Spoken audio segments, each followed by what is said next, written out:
Welcome to our Round 15 match preview here on SUNS TV.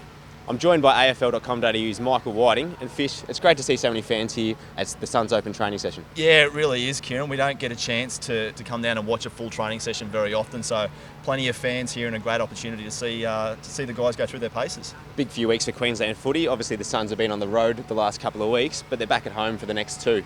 Yeah, a couple at home and 4 weeks in a row in Queensland. So after a couple of good performances against Richmond and Hawthorn, chance to bring that form back home and hopefully grab a win against St Kilda to start off a month in Queensland.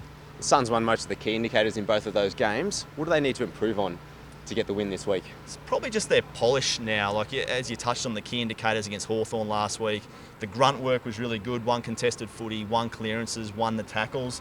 Just that polish, particularly going into the forward 50, and I guess the kicks for goal. There was a couple of costly misses last week at crucial times. So just that polish and a bit of class, which will be helped this week by the addition of Jack Martin, Kate Kolodjasny and Callum Archie. So they're great additions and in the area that the Suns need at the most, which is that polish. St Kilda obviously coming off a really good run of matches. They've won 4 of their last 5, including last week's big win over Geelong. Yeah, they've been terrific of recent. I think they've generally had a very good season. As you said, 4 of their last 5. They're a great pressure team, something that the Suns are going to have to deal with this weekend. Not so good on the road though, the Saints. I think they're 0-4 interstate, so that's a glimmer of hope for the Suns supporters.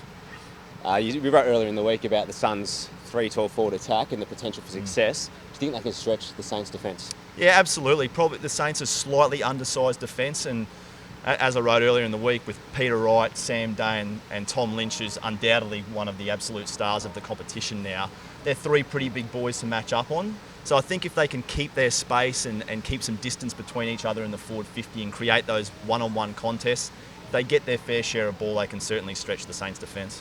We've just come from Rocket's presser and he's spoken about Jago O'Meara and his potential to come back in the next couple of weeks.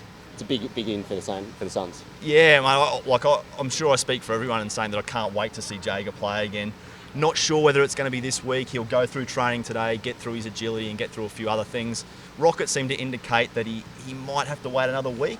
We won't know that until Friday when Jago makes the final decision himself, but I just can't wait to see him out there running around again. No matter what level he plays, it's just exciting after such a long break on the sidelines. And what's your prediction for Saturday's game here? Well, I've tipped the Suns. I've tipped you guys, mate. I think there's a chance. I mean, the form's built the last couple of weeks.